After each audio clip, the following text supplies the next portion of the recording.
Endeudamiento familiar. ¿Hasta dónde pueden reclamarte una deuda? Hay una situación que cada vez atraviesa a más familias argentinas. Llegar a fin de mes, mirar las cuentas y descubrir que la plata ya no alcanza. Una tarjeta de crédito, un préstamo personal, una compra en cuotas, una aplicación financiera, una billetera virtual. Y cuando las cuotas comienzan a acumularse, aparece una palabra que genera preocupación: deuda. Pero hay algo que muchas personas desconocen. Tener una deuda no significa perder todos los derechos como consumidor. En los últimos tiempos aumentaron las consultas y denuncias relacionadas con las formas de cobrar de bancos, fintech y billeteras virtuales. Reclamos por falta de información, contactos insistentes, malos tratos e incluso situaciones en las que el consumidor asegura haber sido intimidado. Por eso, hoy vamos a explicar algo fundamental. ¿Hasta dónde puede llegar una empresa para reclamar una deuda y qué cosas no puede hacer? La deuda existe, pero también existen derechos. Lo primero que hay que aclarar es que una deuda legítima no desaparece simplemente porque el consumidor deje de pagar. La empresa puede reclamar el dinero que corresponde y, dependiendo del caso, recurrir a las vías legales correspondientes. Pero una cosa es reclamar una deuda y otra muy diferente es hacerlo mediante prácticas abusivas. La legislación argentina de defensa del consumidor establece principios destinados a proteger al usuario frente a situaciones de trato indigno o abusivo. ¿Pueden llamarte para cobrar? Sí, una empresa o quien gestione legítimamente una deuda puede comunicarse con el deudor para reclamar el pago. Pero el problema aparece cuando esa comunicación se transforma en hostigamiento, amenazas, intimidación o prácticas destinadas a avergonzar al consumidor.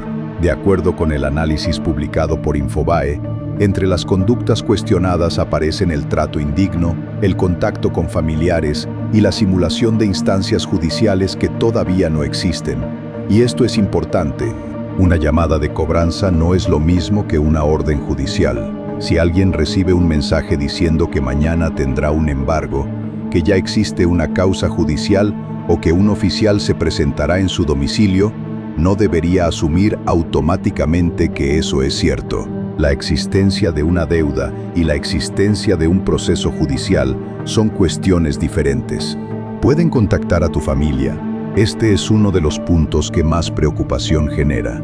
Una persona puede tener una deuda con un banco, una financiera, una fintech o una empresa. Pero eso no significa que sus familiares sean responsables de pagarla. El contacto con terceros puede convertirse en una práctica problemática cuando tiene como objetivo exponer, presionar o avergonzar al deudor.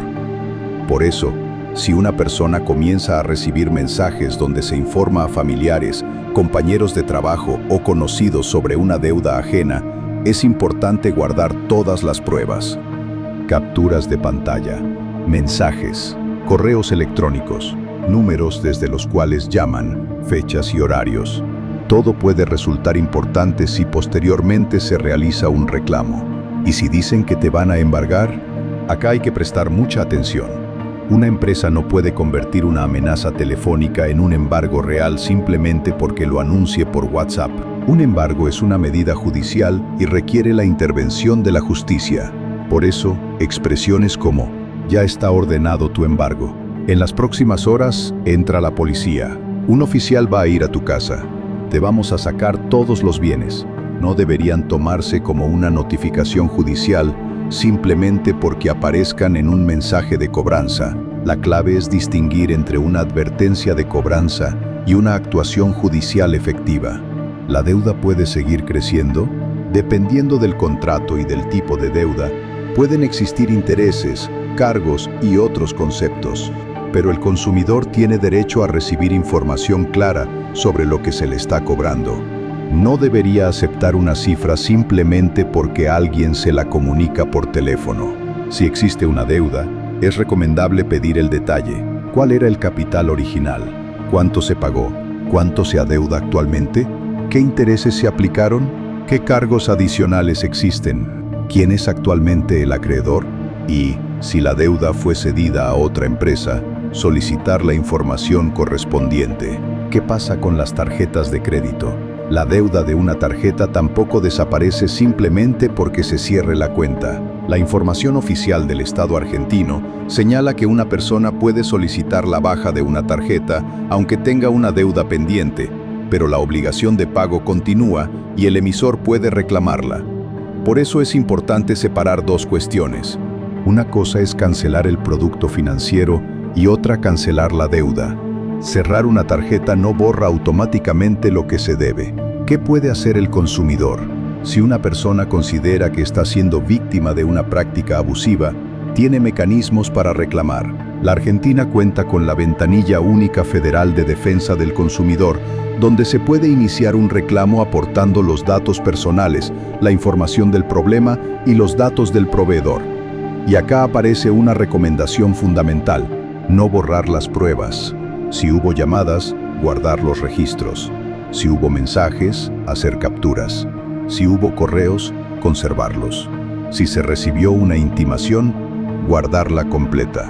Y si existe documentación contractual, conservarla también. Pero atención, no confundir derechos con impunidad. Hay otro punto que también debemos dejar muy claro. Que una empresa no pueda cobrar de cualquier manera no significa que una persona quede liberada de una deuda legítima. El consumidor tiene derechos, pero también obligaciones. Si existe una deuda real, puede ser reclamada por las vías correspondientes.